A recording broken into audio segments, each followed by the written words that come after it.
1 litre दूध 1980 रुपए, 1 kilo चीनी 290 रुपए, 1 किलो चावल 500 रुपए, पेट्रोल और गैस के लिए 2 किलोमीटर लंबी कतारें। ये हाल है हमारे पड़ोसी देश श्रीलंका का, जहां हालात हर दिन बद से बदतर होते जा रहे हैं। रोजमर्रा की चीजों की या तो किल्लत हो गई है या दाम आसमान छू रहे हैं। 1948 में आजाद होने के बाद श्रीलंका का ये सबसे भयावह आर्थिक संकट है।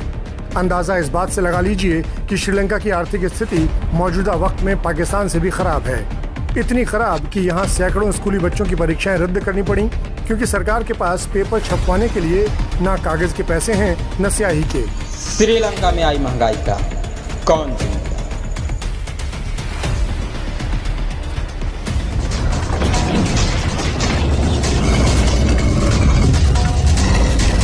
यह कोई प्रमाण नहीं, सिर्फ और सिर्फ बाइबल की भविष्यवाणियों की गणनाओं पर आधारित अध्ययन है। दिनार का सेर भर गेहूं, दिनार की 3 सेर जौ पर तेल और दाखरस की हानि मत करना। बाइबल में लिखे एक शब्द पूरे होने का समय आ पहुंचा है। भुखमरी भरा यह दौर जो श्रीलंका से प्रारंभ हुआ, अब कहां जाएगा? किस प्रकार मनुष्य स्वयं और अपने परिवार को आने वाले परमेश्वर के प्रकोप से बचा पाएगा, आज पवित्र आत्मा बताने वाला है। सो वीडियो अंत तक अवश्य देखें, चैनल सब्सक्राइब करके घंटी जरूर बजाएं। प्रभु यीशु मसीह के नाम में आप सबों को जय मसीह। दोस्तों, इस चैनल से जुड़ा प्रत्येक सदस्य सुन चुका है कि 2022 के आते ही अंधकार बढ़ेगा, भुखमरी आएगी और सन 2023 के आते आते भयंकर हाहाकार मचाएगी।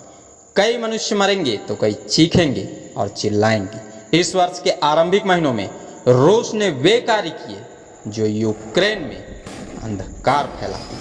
फैला हुआ अंधकार बढ़ने लगा है, आर्थिक जगत तबाह होने लगा है। श्रीलंका में आई यह भुखमरी एक चेतावनी है, आने वाले कठिन और दर्दनाक दिनों का संकेत है।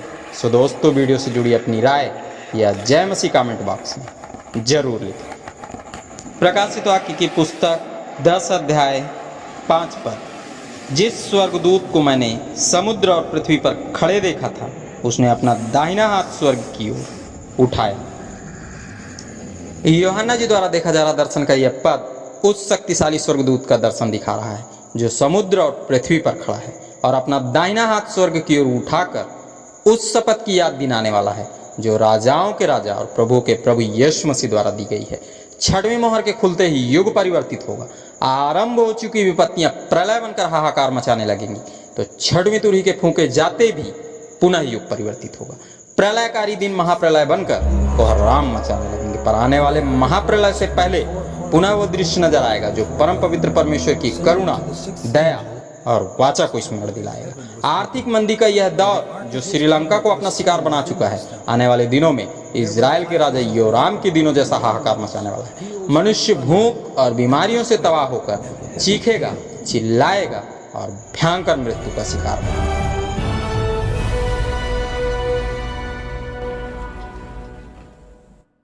राजा के लिए रास्ता छोड़ो। सारा शहर डर से कांप रहा है और वो सिर्फ चक्कर लगा रहे हैं। और देखिए, वो अपने डेरे पर वापस जा रहे हैं। लगता है उनकी कोई चाल है ये। नहीं, उन्होंने अपनी योजना की विफलता को देखा है और हमारी दीवारों ने हमें सुरक्षित रखा है।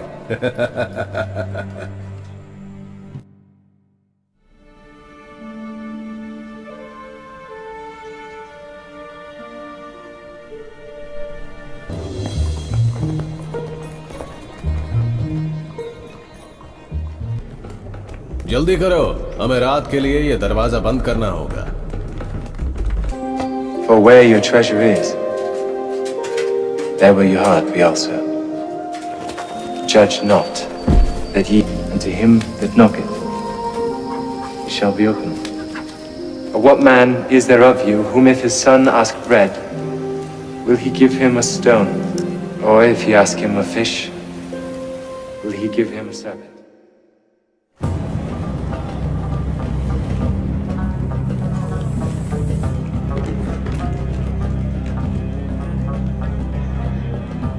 और यही उसने कहा।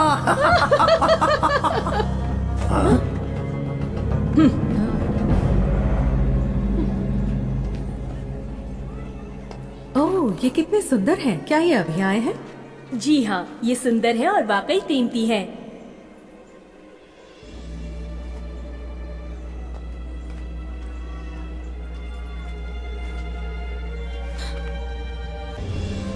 पता है, तुम पर हरा रंग बहुत जचेगा। देखते हैं।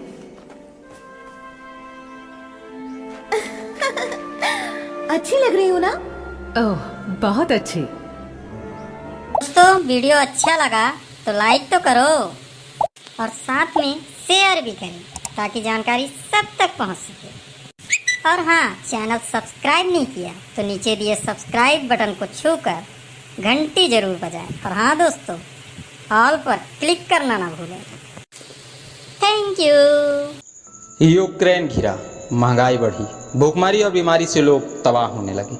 आर्थिक मंदी का यह दौर जो श्रीलंका पहुंच चुका है, वहां के मनुष्यों को तबाह कर चुका है। आने वाले दिनों में उन देशों में भी यह दौर पहुंचने वाला है जिन देशों के लोग प्रभु यीशु मसीह के अनुयायी कहलाते हैं। राजाओं की दूसरी पुस्तक उसके 17 अध्याय के 8 पद में लिखा वचन भूखमरी और बीमारी आने की वजह बताते हैं। इस पद में लिखा पाप वे करने लगे थे जो परम प्रधान परमेश्वर की प्रजा कहलाते थे।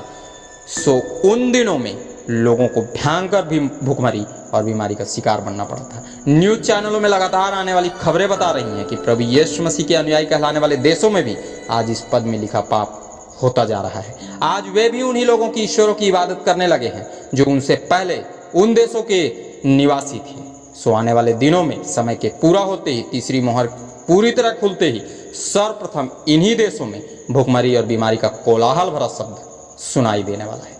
जीवन की वह रोटी जो स्वर्ग सूत्री और गलगत्ता के मार्ग में बेलकर क्रूस रूपी तवे में धूप की आंच में पकी और कब्र रूपी बर्तन में रख दी गई। सप्ताह के पहले दिन अर्थात रविवार के दिन उसी जीवन की रोटी को कब्र रूपी बर्तन से निकालकर परमेश्वर ने जगत में परोस दिया ताकि जगत में वास करने वाली प्रत्येक आत्माएं जीवन की रोटी खाकर बलवंत होकर परम प्रधान परमेश्वर के पास वापस आ सके। इसी ऐतिहासिक दिन को हम मसीह को मानने वाले ईस्टर संडे के रूप में मनाते हैं। बीत चुके ईस्टर में हम सबों ने जाना राजाओं का राजा, प्रभुओं का प्रभु यीशु मसीह पुनः जी उठा है।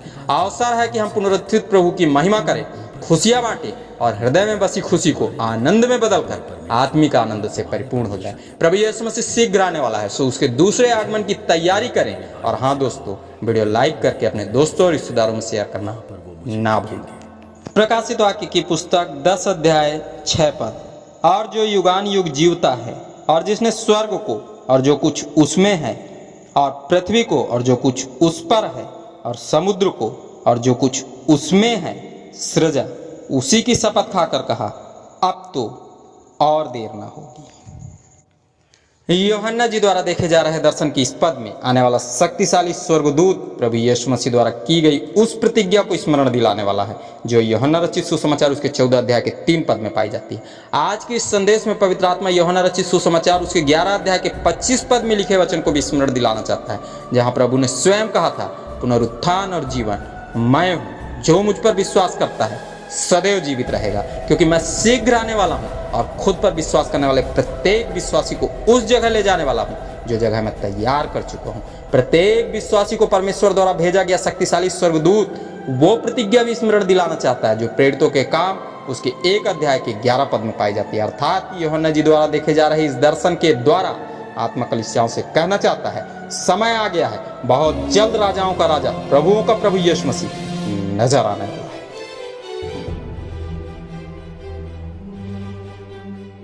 प्रकाशित वाक्य की पुस्तक की इस प्रकाशन में पवित्र आत्मा हम मनुष्य को समझाना चाहता है कि भूखमरी और बीमारियों भरा दौर आरंभ हो चुका है। श्रीलंका में आई महंगाई का जिम्मेदार मनुष्य जाति की अज्ञानता है, जो जानबूझकर वही कार्य करते जा रहे हैं जो परमेश्वर के वचन के विरोध में है।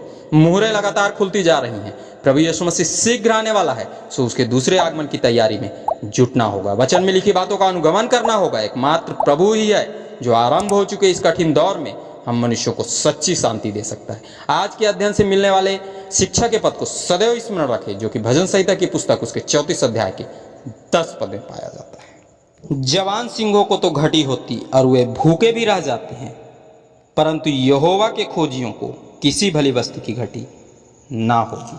आप सबों ने इस अध्ययन को ध्यान से सुना।